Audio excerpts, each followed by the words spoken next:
Johnny Catch Investigation est de retour pour jouer des mauvais tours. Et j'ai une affaire brûlante pour vous, le dossier McMahon, Stephanie contre Vince. Alors j'ai mené mon enquête comme Paul Vermus, j'étais creusé dans tout ce qui s'est passé depuis 2022 autour de ce thème, et croyez-moi, on va mettre le doigt sur des sujets qui fâchent. Prenez-vous un café, enfilons nos costumes d'enquêteurs et jasons de ça, mes amis. Vous êtes bien sur Johnny Catch, ma folle théorie sur la guerre entre Stephanie et Vince McMahon. C'est parti. Alors pour être totalement transparent avec vous les gars, je vais vous dire, à la base, je m'étais intéressé surtout à la guerre entre Triple H et The Rock, qui est pour moi évidente et qui est passionnante. D'ailleurs, comme vous avez été nombreux à le dire, c'est beaucoup plus intéressant que les shows en eux-mêmes. Et franchement, je vous donne pas tort, c'est ce que je pense moi aussi. Et il y a une autre guerre en réalité qui est tout aussi passionnante que celle entre The Rock et Triple H, et qui, à mon humble avis, et après évidemment, ça n'engage que moi, même si je vais vous expliquer pourquoi je pense ça, évidemment, c'est pas gratuit, je pense qu'il y a une autre guerre qui est peut-être plus ancienne que celle entre The Rock et Triple H, à laquelle on assiste sans peut-être s'en rendre compte, parce que tout se passe évidemment en coulisses, dans l'ombre, vous vous en doutez bien, entre le père et la fille, entre Stephanie et Vince, et plus précisément depuis 2022, alors tenez-vous bien, accrochez-vous, on va reprendre un peu la chronologie, la timeline, j'adore ce mot d'ailleurs, et on va voir à quel point on peut vraiment avoir une théorie très claire sur la guerre entre les deux, et qu'est-ce qui s'est vraiment passé depuis 3 ans. Donc tenez-vous bien, on embarque, 3, 2, 1, c'est parti. Donc sachez déjà, n'oubliez pas, rappelez-vous, vers 2021, 2022, je me rappelle qu'il y avait des débats évidemment parmi la communauté catch, et pas seulement, ça, c'était aussi dans les médias de catch, chez les spécialistes, et ceux qui avaient travaillé dans le business, on se posait beaucoup la question, qu'est-ce qui va se passer quand Vince McMahon sera plus là? Alors évidemment, on se doutait pas du tout de la suite, rappelez-vous, il a bel et bien existé une époque où Vince McMahon n'était pas du tout dans le moindre scandale, en tout cas... En réalité, si, mais en tout cas, pendant plusieurs années, il n'y en avait pas. Et surtout, on se posait la question, est-ce que, au moment où ce sera plus Vince McMahon en charge de la WWE, est-ce que il va plutôt vendre à quelqu'un? Alors, il y a eu des possibilités, on se rappelle qu'il avait été question de pourquoi pas vendre à Disney. Après, il y avait la théorie qui va en hériter, est-ce que ça va rester dans la famille McMahon et pas du tout être vendu? Et est-ce que ceux qui sont évidemment les prétendants numéro 1, non pas au titre WWE, mais en tout cas au pouvoir de la WWE, Triple H et Stephanie McMahon vont en hériter, est-ce que ce sera plutôt Shane McMahon, le fils de Vince? N'oubliez pas qu'on part de là, à la base, sur les débats sur l'après-Vince, en sachant qu'on savait pas si Vince prendrait sa retraite, si Vince allait vendre avant tout ça, si Vince allait tranquillement disparaître, ou est-ce qu'il allait le faire vraiment jusqu'à sa mort. Tout était possible. Et c'est donc dans ce contexte et ces spéculations que, moi en tout cas, ma théorie à moi à ce moment-là, c'est que il y a eu une période où ça semblait vraiment acté, que surtout avec Triple H qui avait de plus en plus de responsabilités corporate, Stephanie aussi évidemment, et puis on les voyait quand même beaucoup aussi à l'écran autour de Vince, que tout allait bien entre les trois, qu'ils étaient vraiment j'ai envie de dire, les élus pour hériter de la WWE, ce qui, à mon humble avis, était clairement une de leurs ambitions, clairement. Bref. Sauf que je pense, et ça c'est peut-être la question la plus excitante et la plus intéressante dans tout ça, qu'il y a eu quelque chose, ils ont fait quelque chose qui a pas dû plaire à Vince, ou alors il y a eu des divergences, et à bout d'un moment, c'est un peu parti en vrille. Déjà, n'oubliez pas que, bon là, Stephanie McMahon purement, elle, donc en mai 2022, le 19 mai précisément, elle annonce qu'elle quitte son job. Donc rendez-vous compte que avant quand même les scandales autour de Vince, vous savez, ça arrive un mois plus tard. Juste avant, tiens, qui c'est qui perd toute sa responsabilité à la WWE et qui dit qu'elle va s'occuper de sa famille et qui prend des distances de ouf d'un coup, pouf, du jour au lendemain de la WWE? C'est Stephanie McMahon, tiens.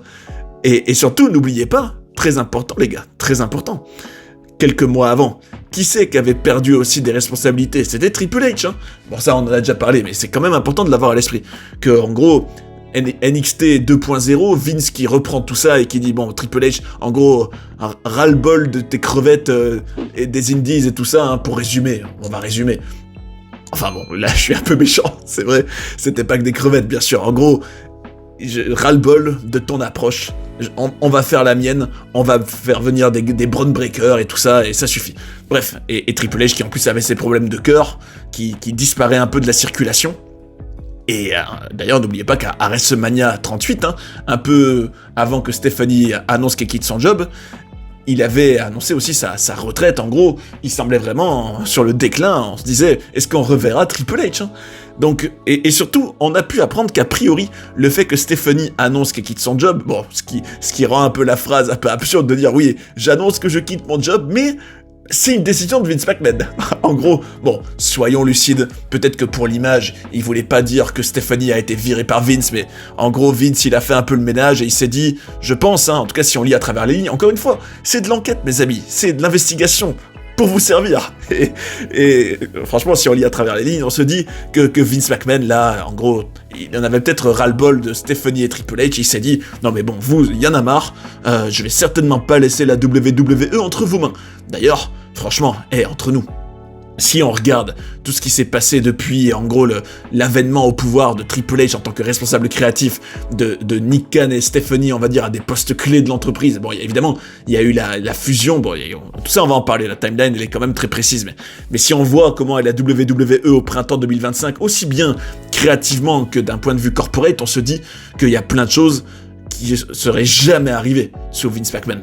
Et franchement, je vous le dis, c'est que mon avis, mais franchement, il y a plein de choses qui sont allées de mal en pis, comme on dit, et je me dis, bon, pensez ce que vous voulez de ce personnage, évidemment, il y a beaucoup de casseroles très négatives, et il y a toute une part sombre autour de lui, ça semble évident, mais il y a quand même des bons côtés dans la vision de Vince qui sont perdus, et on sent la différence.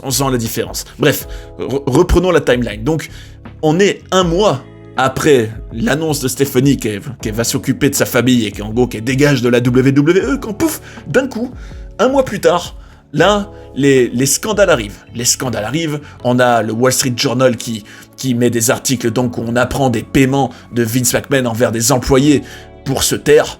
On apprend donc que l'argent de la WWE aurait servi pour couvrir ses frasques sexuelles, pour résumer, pour être très clair là-dessus, et que donc en plus il aurait été infidèle à sa femme Linda, mais bon ça c'est encore une autre histoire, le fait que le couple Vince-Linda McMahon est en réalité une façade depuis des années, qui sont même plus ensemble, je suis sûr, depuis très bien longtemps, bref, et que c'est surtout pour l'image, mais bon, ça c'est pas le débat, mais aussi cette famille McMahon elle est vraiment dingue quand tu prends du recul, bref, en tout cas, il y avait donc ce scandale, Vince qui est vraiment dans la tourmente, et bon, il y a eu un peu comme des coups de vent, où tu te disais, ouais, là Vince, là il est dans la panade, mais il s'en va pas encore, mais bon, les scandales ont été de plus en plus poussés, on en a appris de plus en plus, des détails, et c'est comme ça que donc à l'été 2022, il prend sa retraite. Mais n'oublions pas, il y a quand même un truc qui est crucial à vraiment savoir, je sais pas si vous le savez, mais tenez-vous bien, parce que pour moi, ça conforte à fond ma théorie là. Le 17 juin, quand donc, le scandale a éclaté autour du Wall Street Journal et tout ça, et que Vince McMahon a fait la promo à SmackDown, alors moi je me rappelle, je l'attendais avec impatience celle-ci, je me disais, qu'est-ce que Vince McMahon, qui est annoncé pour l'opener de SmackDown, va bien pouvoir dire, alors qu'il est plus dans la tourmente que jamais. Et en réalité, il avait juste dit bienvenue à SmackDown, en gros, et n'oubliez pas la WWE, then, now, forever, together. Bon, ça servait à rien. En réalité, c'était juste histoire de montrer bonne figure. En réalité, que oui, tout va bien, vous inquiétez pas, on reste fort. Peut-être que c'était une sorte de message caché à ses ennemis, s'il en avait dans cette situation. En tout cas, des personnes qui peut-être voudraient le faire tomber. Parce que surtout, quand on voit ce qu'il a fait juste après, sachez que on a appris par les médias et les dirt sheets, qui sont toujours avec des sources à l'intérieur, des taupes, que Vince McMahon, en revenant de cette promo, qu'est-ce qu'il a hurlé en rentrant donc derrière le rideau? Il a crié, alors je vais pas le dire, parce que c'est pas très poli, mais le mot avec le F, en gros, qu'ils aillent se faire patati patata, vous avez compris. Alors là, la question c'est, et c'est qui il dans l'histoire? C'est vrai.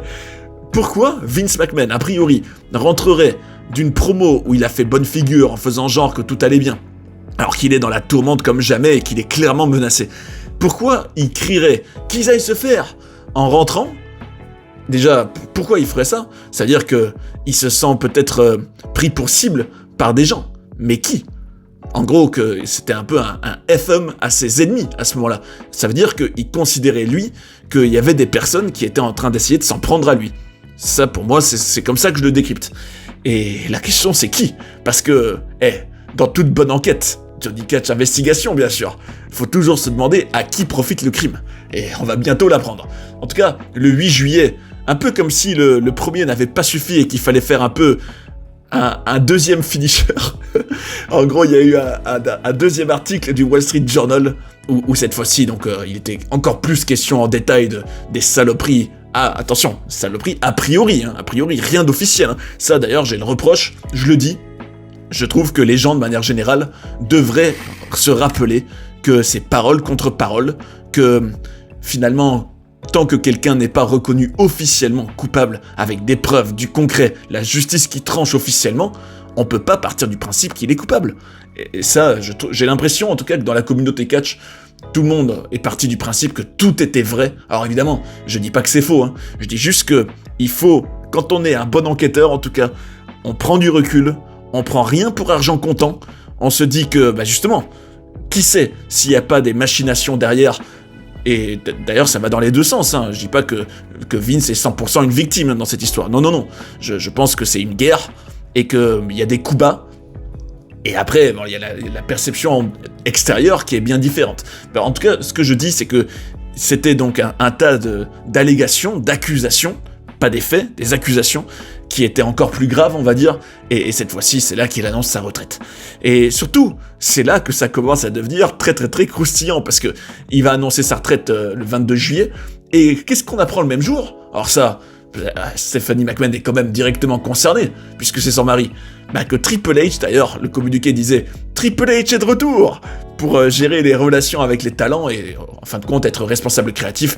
On se rappelle, oui, donc voilà, ça c'est l'été 2022, le vent de fraîcheur, Triple H qui est donc le gars qui écrit les shows maintenant, Stephanie qui devient hyper importante, et surtout ça, hein, écoutez ça, Stephanie donc, alors ça, franchement, je me rappelle, qu'est-ce que ça puait l'hypocrisie ça, mais cette promo-là, mais franchement, les personnes qui ont regardé cette promo et qui n'y ont vu que du feu, je vous dis, bravo pour votre naïveté, hein, vraiment, parce que pour voir Stephanie McMahon, le soir où Vince vient d'annoncer sa retraite, venir dans le ring, faire genre « Oh mon père, oh quelle émotion, on lui doit tout, chantez avec moi, thank you Vince, je me dis mais ça puait le fake à tout va, évidemment, bon après... Peut-être qu'il y avait une partie d'elle qui était triste finalement que c'était une situation négative pour son père. Peut-être, je dis pas le contraire, attention, faut pas diaboliser non plus. Mais en tout cas, ce qui est certain, c'est que c'était purement une opération de communication. Hein. Et justement, je vous disais, les gars, à qui profite le crime ? Qui c'est qui devient co-PDG à ce moment-là et présidente du conseil d'administration ? Ah, je vous laisse deviner. C'est Stephanie McMahon, évidemment. Donc, c'est vrai que, qu'est-ce qu'elle devait être triste, hein ? Ah, qu'est-ce qu'elle devait être triste ? Elle avait enfin le poste qu'elle a peut-être convoité avec Triple H, hein. En gros, c'est ses postes de pouvoir depuis des années.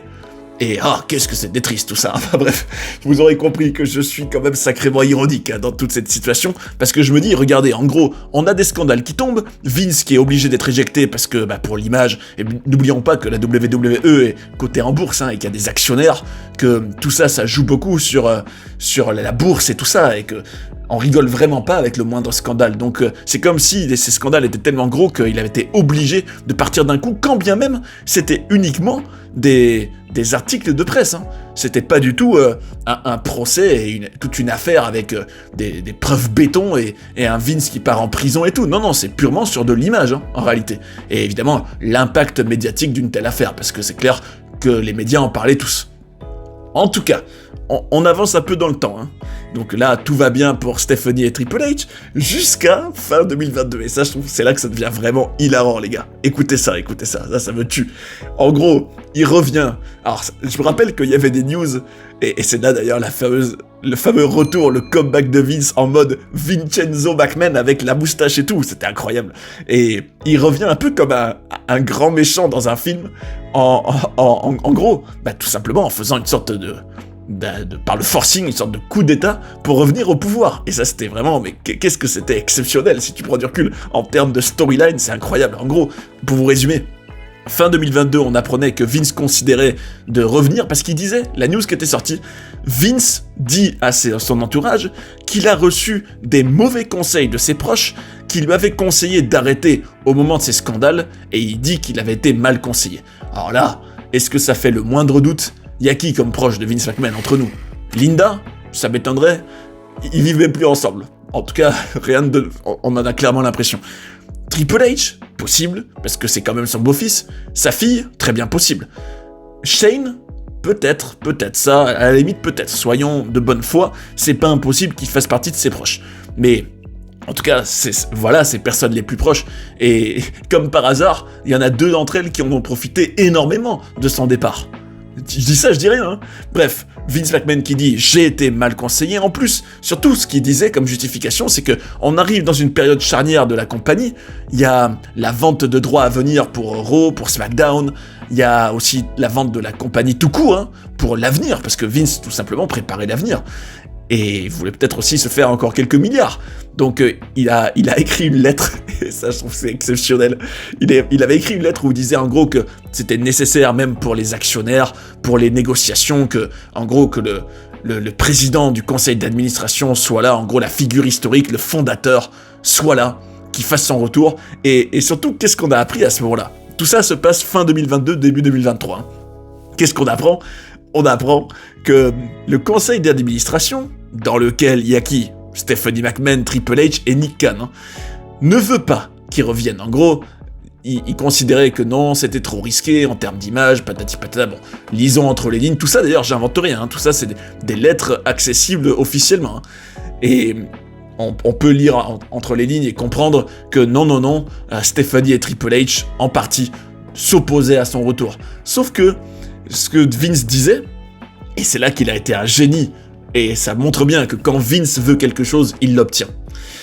En tout cas, à ce moment-là, oui, il avait dit que si, en gros, on le rejetait et qu'on ne le laissait pas revenir, qu'il n'approuverait pas le moindre accord, ni pour la vente des droits pour Raw, ni pour la vente des droits pour SmackDown, ni pour la moindre transaction stratégique. En gros, vu, et là il avait été très malin le Vince, hein, vu sa position de fondateur, on va dire de PDG, de président du conseil d'administration pendant toutes ces années, il fallait son accord pour la moindre vente très importante, pour la moindre transaction très importante pour la WWE. Et donc, c'est un peu comme s'il avait fait du chantage. Hein. Et tout simplement, après, par une manœuvre vraiment digne de Sun Tzu, là, il a pensé Sun Tzu, il s'est tout simplement élu lui-même au poste de PDG. Et donc, c'est comme ça que le 10 janvier 2023, Stephanie a démissionné de son poste de PDG. Elle est repartie s'occuper de sa famille. Tiens. Donc, clairement, encore une fois, à qui profite... Enfin, surtout, qui est la perdante à fond hein, de cette situation-là? C'est Stephanie, puisqu'elle perd son poste de PDG. Et Vince qui est donc de retour, et qui vient s'occuper de... Et ça, pour le coup, il l'a fait quand même avec brio, hein, quoi qu'on en pense, puisque il y a eu donc l'information quelques mois plus tard de la fusion WWE et UFC, Vince qui reprenait du pouvoir créatif d'ailleurs, et on se rappelle que le Raw après WrestleMania 39 avait vraiment débecté les fans, même si, moi, franchement, je vais peut-être vous choquer, hein, mais pour moi, il y avait des choses géniales hein, dans ce Raw après WrestleMania. C'est juste que les fans sont tellement dans une idée, faut diaboliser le méchant Vince, c'est Vince, non, quand c'est Vince c'est nul, quand c'est Triple H c'est génial, comme si Triple H n'était pas capable de faire du caca. Bref, en tout cas, continuons.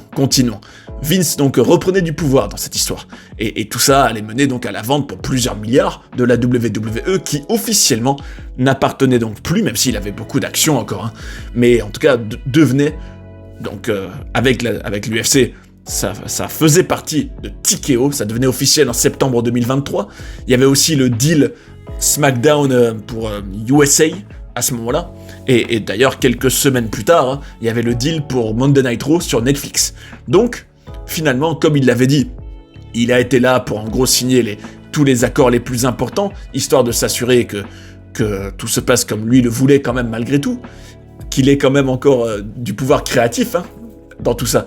Et en bref, donc tout ça nous mène début 2024, où on se dit, c'est vrai que là, Vince semble un peu revenu au pouvoir, et la WWE donc est ça a complètement changé maintenant, c'est plus du tout comme avant. Il y a aussi Harry Emanuel, qui est le grand boss maintenant, et bon, après, c'est sûr que là, on va pas en parler dans cette vidéo, hein. The Rock, qui entre au conseil d'administration de TKO, tout ça, mais bon, en ce qui concerne Vince, là, tiens, début 2024, à nouveau des scandales et encore plus importants, avec, vous savez, Janelle Grant, tout ça, et là, ça devient vraiment trop.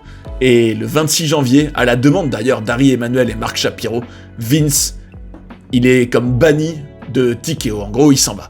C'est terminé. Là, cette fois-ci, alors qu'il avait fait un peu une remontada, hein, il avait fait un grand retour à la WWE brillant. Hein.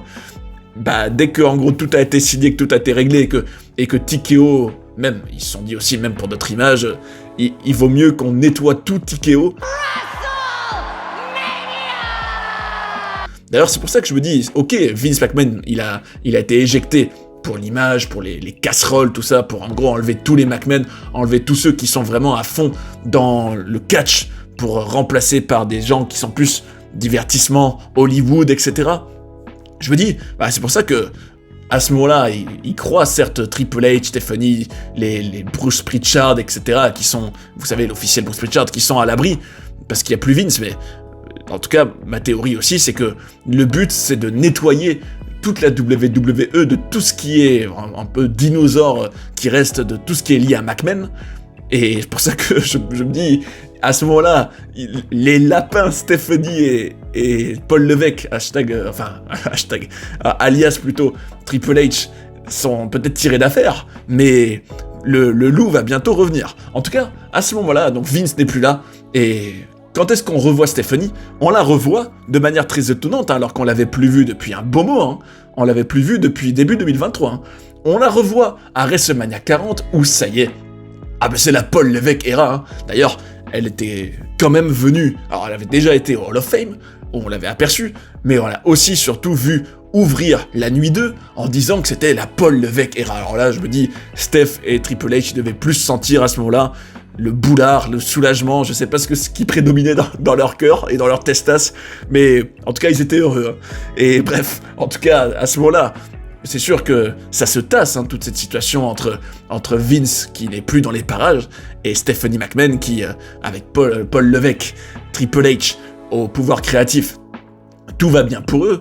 Il y a aussi, donc bon là on fait un flash forward, WrestleMania 41, alors là je me dis mais Stephanie, c'est comme si on la voyait de plus en plus, et là je vous dis, d'ailleurs, franchement, les fidèles de la chaîne, je pense que vous l'avez compris, que moi elle me met au bout du rouleau cette Stephanie, surtout la Stephanie actuelle, à la limite, ça n'a pas toujours été le cas, mais là, quand par exemple, on avait le stage reveal de WrestleMania 41, et que je me dis, mais pourquoi foutre Stephanie McMahon dans une tenue toute bizarre, là, sur le stage, à dire « Welcome !» comme une sorcière, là. Je me dis, pourquoi la mettre là? Alors, ça d'ailleurs, ça fait quand même se poser des questions. Est-ce que cette mise en avant vraiment abusée, franchement, est-ce que vous êtes d'accord, les mecs, que le couple Triple H Stephanie pour WrestleMania 41, c'était comme jamais, hein, la mise en avant. Alors, ok, tous les catcheurs, c'est vrai que tous ont de l'ego, ça, on va pas dire le contraire, The Rock aussi, même l'Undertaker, tous, de toute façon, pour réussir là-dedans, il faut de l'ego. Et pour ça que faut pas non plus les montrer du doigt et les diaboliser, parce que en soi, il y en a probablement d'autres qui auraient fait pareil dans leur situation, mais c'est clair et net que par exemple Triple H, on en a déjà parlé, il a été mis en avant de ouf ce week-end-là, et Stephanie qui, alors elle c'est le stage reveal surtout, puis c'est en même temps en parallèle, alors je sais pas si vous êtes au courant, mais il y a eu le lancement de sa propre émission d'interview un peu qui s'appelle Stephanie's Places vers la même période. Donc, je me dis, tiens, Stephanie, elle revient quand même sacrément dans le projecteur, là. Qu'est-ce qui se passe? Bref, continuons, on arrive à la fin, là. Et là, je vais bientôt pouvoir vous dire ma théorie, du coup.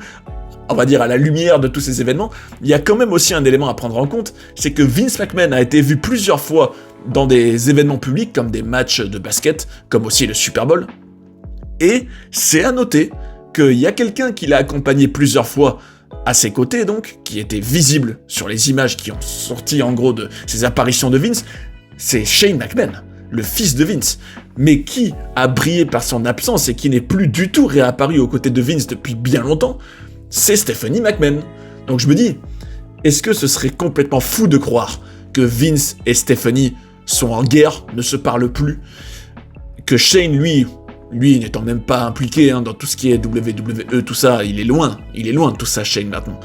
Que lui, tout va bien avec Vince, du moins qu'il l'a pas, et d'ailleurs, j'ai envie de dire, bravo à lui quand même, parce que humainement, quand bien même Vince aurait des gros torts dans cette histoire, je trouve que c'est de là à complètement renier Vince et complètement le diaboliser, il y a quand même des nuances. Ok, ça reste quand même son père, donc je me dis, pour Shane McMahon, en tout cas, je trouve que il en sort assez grandi d'un point de vue humain, je trouve. Après, évidemment, si Vince s'avérerait totalement coupable de toutes ces histoires et que c'est un monstre, on va dire, là, c'est sûr que ça pourrait faire revoir un peu cette perception-là. Mais bon, venons-en à ma théorie, le main event de cette vidéo.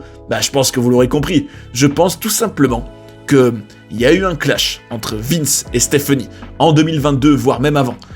Peut-être dès l'automne 2021, c'est possiblement lié à NXT, Triple H, qui était en gros trop loin de ce que Vince voulait.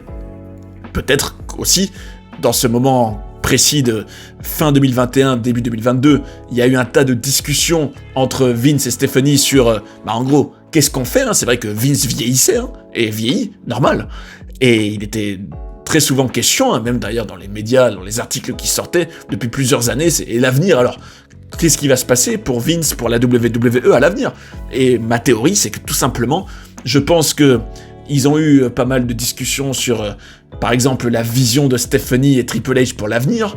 Bon, là, je pense à des détails, alors ils peuvent paraître peut-être un peu futiles, mais par exemple, foutre des publicités partout, mettre des sponsors dans le ring, faire des matchs sponsorisés, mettre en avant des profils comme ça, plus mettre en avant vraiment des profils un peu larger than life, on a plein d'exemples, d'ailleurs la preuve avec le licenciement récent de Braun Strowman encore.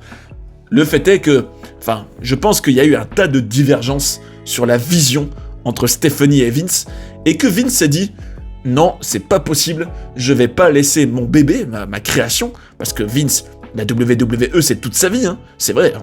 Combien de témoignages j'en ai entendu comme quoi ça passait au-dessus de tout pour lui. Et je pense que Vince s'est dit non, je peux pas laisser ma compagnie courir à sa perte comme ça et cracher sur tout ce que j'ai construit et mis en place et ma vision hors de question. Et je laisserai pas Stephanie et Triple H faire. C'est pour ça que je pense que d'abord, dans un premier temps, il l'a viré, et il a aussi enlevé Triple H de NXT et tout ça. En gros, il a mis le couple en sourdine, allez, oust, dégagez, pchit. Sauf que le couple, ayant l'ambition d'avoir la succession de Vince McMahon et de contrôler la WWE, et ça c'est ma théorie qui risque peut-être de vous choquer, mais je pense que c'est pas absurde de croire, attention, je dis pas que c'est le cas, je dis pas que c'est factuel, je dis que c'est une théorie, attention. Je pense que le couple Triple H-Stephanie a eu, alors peut-être que c'est pas que, peut-être que c'est aussi des personnes de TKO, peut-être Harry Emmanuel, vous savez, le grand patron. Je pense en tout cas que toute cette chute de Vince McMahon pourrait avoir été orchestrée par, en tout cas, Stephanie McMahon, une actrice, quand on voit à quel point à chaque fois ça a profité à elle, la timeline, je me dis, c'est beaucoup trop de coïncidences en même temps. Je me dis, c'est vraiment pas impossible qu'elle ait orchestré l'éviction de son père de tout cet empire pour en hériter. Et c'est ce qui s'est passé, en fin de compte.